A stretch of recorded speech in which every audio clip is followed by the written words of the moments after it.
Dan berikutnya kami persilakan Ustadz Hilmi untuk berinteraksi dengan Pak Rusidi yang terlebih dahulu diajukan pertanyaan oleh Ustadz Hilmi kepada Pak Rusidi. Silakan. Cinta. Ini bentar saya bertanya, maaf ya Pak ya. Saya kalau mama berani nanya saya Pak.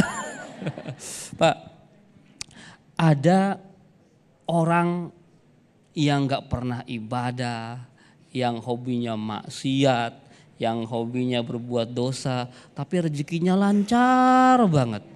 Nah kita nih yang ke masjid tiap hari, sholat jamaah, ikut pengajian, ya begini-begini aja begitu ya. Hartanya begini-begini aja, itu kira-kira kenapa ya Pak ya?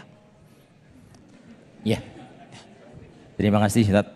Mohon maaf kalau nanti jawaban saya tidak sesuai ya. Gak apa-apa Pak, alhamdulillah. Kalau menurut apa yang sudah saya ikuti di pengajian-pengajian bahwa Allah itu akan memberikan ujian kepada hambanya itu masing-masing beda-beda. Betul. Nah termasuk tadi kalau pertanyaannya adalah kalau orang yang perbuatannya yang tidak baik kemudian diberikan harta yang banyak itu sebetulnya ujian.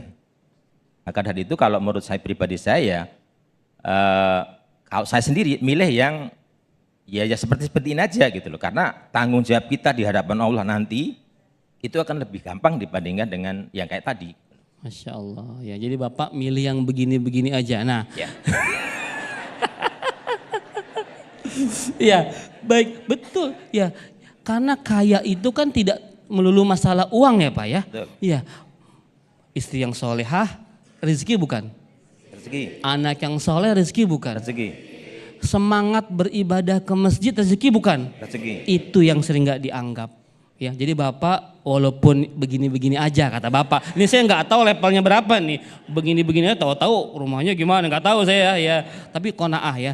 Tapi yang harus kita yakini bahwa Bapak semua yang hadir di sini semangat ke masjid, ikut pengajian. Amin. Itu adalah rezeki.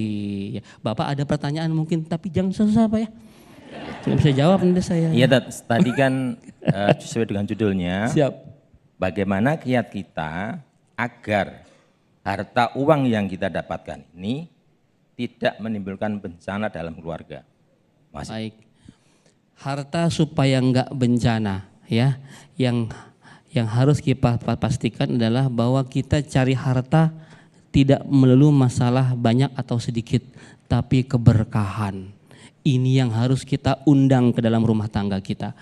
Banyak harta tidak berkah, maka itu akan menjadi musibah. Ya, kadang kita bingung, pengalaman pribadi. Dulu ya, contoh saja ya, dulu ketika gaji kita cuma 3 juta, cukup hidup kita Pak.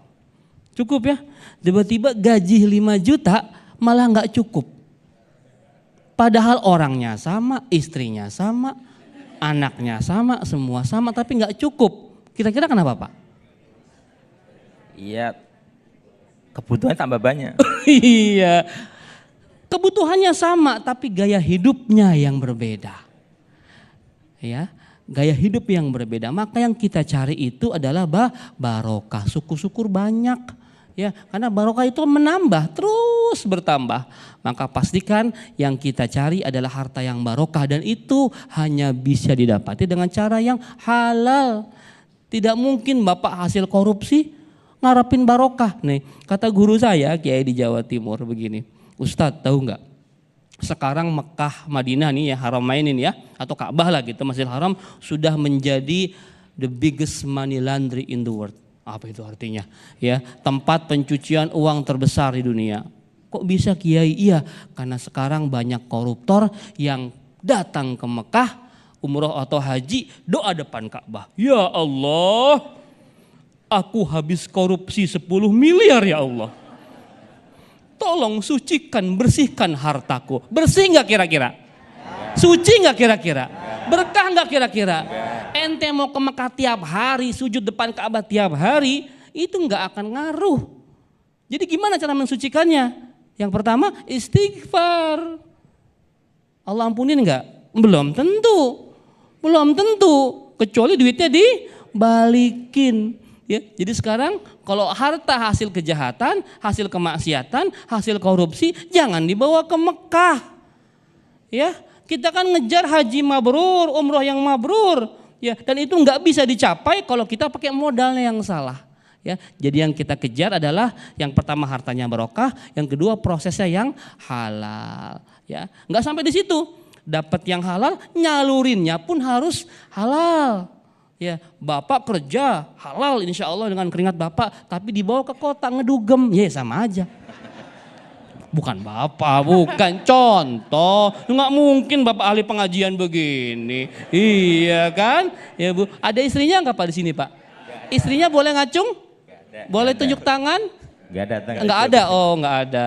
Alhamdulillah ya Pak, gitu ya Pak. Jadi pastikan juga dibelanjakan ke tempat yang halal. Cari barokahnya, cara yang halal, disalurkan ke tempat yang halal. Insya Allah harta kita akan membawa kita kepada surganya Allah Subhanahu wa Ta'ala. Amin ya Rabbal Alamin. Jazakallah khair. Baik, Masya Allah Ustadz Hilmi Firdausi. Ini yang kita akan bangun interaksi lebih hidup lagi, di mana para jamaah bertanya kepada Ustadz, dan juga Ustadz ada kalanya bertanya kepada jamaah. Mungkin bisa belajar pengalaman atau juga belajar dari ilmu-ilmu yang didapatkan dari para jamaah, juga kita saling belajar. Tetaplah bersama kami di Damai Indonesiaku.